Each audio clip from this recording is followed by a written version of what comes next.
Morning students, तैयारी जवाहर नवोदय विद्यालय की इस वीडियो में आपका स्वागत है। इस वीडियो में हम फिर 4 प्रश्न लेकर आए हैं। प्रश्न इसलिए हम लेकर आ रहे हैं बार बार कि जो मुख्य बिंदु थे वो हमने समझा दिए। अब मुख्य बिंदुओं के साथ साथ जो प्रश्न के अंदर डिफिकल्टीज दी हुई होती है या घुमा के जो प्रश्न दिया होता है उसको कैसे हल करना है वो आपकी समझ में आ जाए। तो देखते हैं 4 प्रश्न। पहला प्रश्न इसके अंदर दे रखा है, देखो 11 और 21 के लिए निम्न में से क्या सत्य है।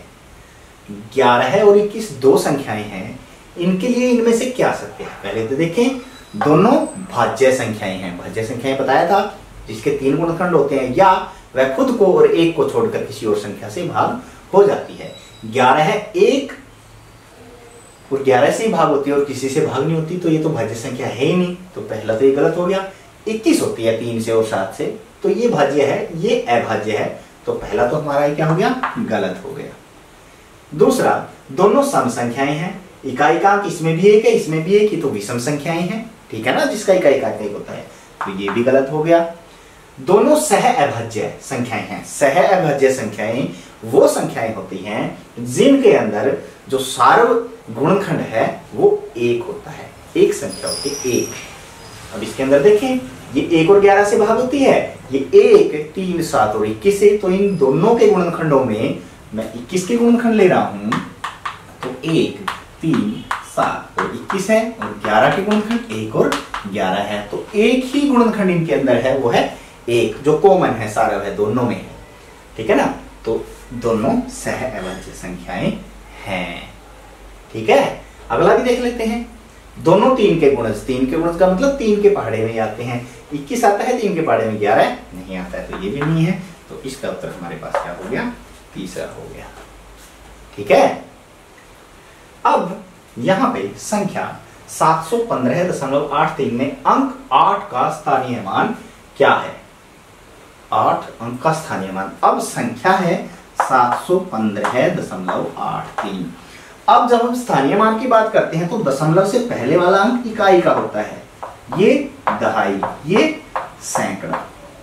दशमलव के बाद वाला भाग जो होता है उसको हम दशांश भी बोलते हैं या 10वां भाग भी बोलते हैं, तो ये भाग हो गया दशांश या 10वां, ठीक है। और इसको बोलते हैं शतांश जब दूसरा आता है दशमलव के बाद, या 100वां भाग हो गया। तो यहां 8 के लिए स्थानीय मान आ जाएगा हमारे पास 8 10वें। 10वां भाग है ना, 8 10वें, मतलब 10 में से 8 भाग हमारे पास इसके हैं, 10वां 8, ठीक है ना। तो इसका स्थानीय मान 8 10वें बनेगा या 8 दशांश बनेगा। 3 का स्थानीय मान 3 शतांश या 3 100वां। और यदि इससे आगे भी कोई और संख्या हमारे पास आगे, मान लो 9 आ गया, शतांश के बाद फिर 1000वां आएगा, 9000वें, ठीक है। ये तो इकाई दहाई सैकड़ा अंदर है ही, ये तो हमने सीख ही रखा है, इसको ध्यान से देखना है, ठीक है। तीसरा प्रश्न, वह छोटी से छोटी सम संख्या बताइए जिसका निर्माण 0 1 2 3 से हुआ हो। अब सबसे पहले तो 0 1 2 3 से सबसे छोटी संख्या बनाते हैं। पहले क्या आएगा, 1 आएगा, हाँ, शून्य पहले नहीं आएगा, फिर 0 आएगा, फिर 2, फिर 3, सबसे छोटी संख्या हमारी बन गई। लेकिन इसमें इकाई का अंक हमारे पास विषम है, 3 है, तो ये विषम संख्या बन गई। सम बनाने के लिए हम क्या करेंगे, जो इससे पहले सम कोई भी आया होगा उसको पीछे ले लेंगे, इसको आगे ले जाएंगे, अर्थात 1 0 3 2, ये हमारे पास इन अंकों से बनी हुई सबसे छोटी सम संख्या बन गई है, ठीक है ना। सम और विषम में ये ध्यान रखना है। यदि ये पूछ लेता है कि बड़ी से बड़ी, इन्हीं अंकों से बड़ी सम संख्या बनाओ, अब बड़ी से बड़ी यदि हम बनाने लगेंगे तो बड़ी से बड़ी संख्या इनकी क्या बनेगी, 3 2 1 0, लेकिन ये क्या बनी है, सम बनी है।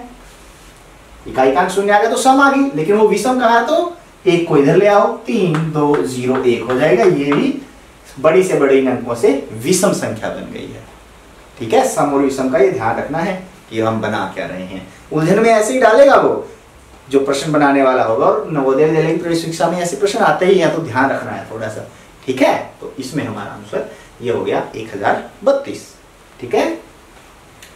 चौथा प्रश्न ध्यान से देखें, 50 और 90 के बीच की सभी अभाज्य संख्याओं का योग। अब सबसे पहले तो हमें सारी की सारी अभाज्य संख्याएं लिखनी पड़ेगी।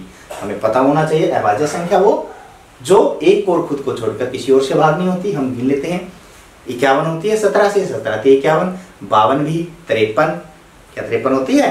53 नहीं होती किसी से भाग, तो एक आ गई 53। 54 होती है 55 भी, 56, 57, 58, 59, तो 59 भी किसी से नहीं भाग होती, तो दूसरी होगी हमारे पास 59।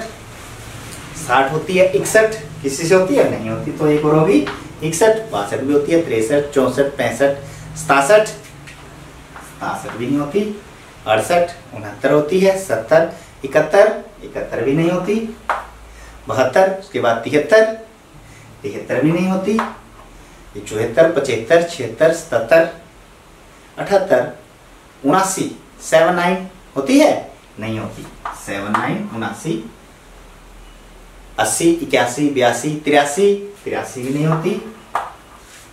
84, 85, 86, 87, 87 होती है 3 से 8, 7, 15, 88, 89, 89 भी नहीं होती, और 90 तक तो हमें लेनी ही है। तो ये सारी संख्याएं इनका अब हमें जोड़ लेना है। ठीक है, अब जोड़ करते हैं इनका।